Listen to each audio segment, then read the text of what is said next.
ჩემი სუბიექტური, ობიექტური, კომპეტენტური და არაკომპეტენტური აზრით ეს არის საუკეთესო იმერული ხაჭაპური საქართველოში. მოდი დავიწყოთ. ეხლა ვიმყოფები ლია დეიდაში, ლია დეიდასთან და დავაგემოვნებ ლია დეიდას გამომცხვარ იმერულ ხაჭაპურს. ოღონდ ამ შემთხვევაში ჭამ გაფიცხებულ იმერულ ხაჭაპურს. მე მაქვს ასევე დამხმარე საშუალება დღეს წითელი ტყემალი. ტყემალი უხდება იმერულ ხაჭაპურს. ჯერ ტყემლის გარეშე და მერე ტყემლით. ერთი ლუკმა ტყემალში.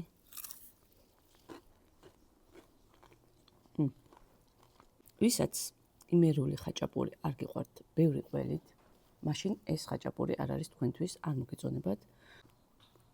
ვისაც გიყვართ ძალიან თხელი, სიფრიფანა, ლანდი კროგადეს ეგეთი ხაჭაპური, რომელშიც ფიზიკურად ბევრი ყველი ვერ ჩავა, თქვენთვისაც ეს ხაჭაპური არ არის თქვენთვის, იმიტომ რომ ამ ხაჭაპურში არის ცომიც და ყველიც. ზუსტად ეგ ხდის ამას გემრიელს. ანუ ესეთია, ბევრი ყველით არის სამწუხაროდ. ეს არის სოფელ არგვეთაში საოჯახო სამზარეულო. ლია დეიდა. მობრძანდით და აგემოვნეთ. ეს ტყემალიც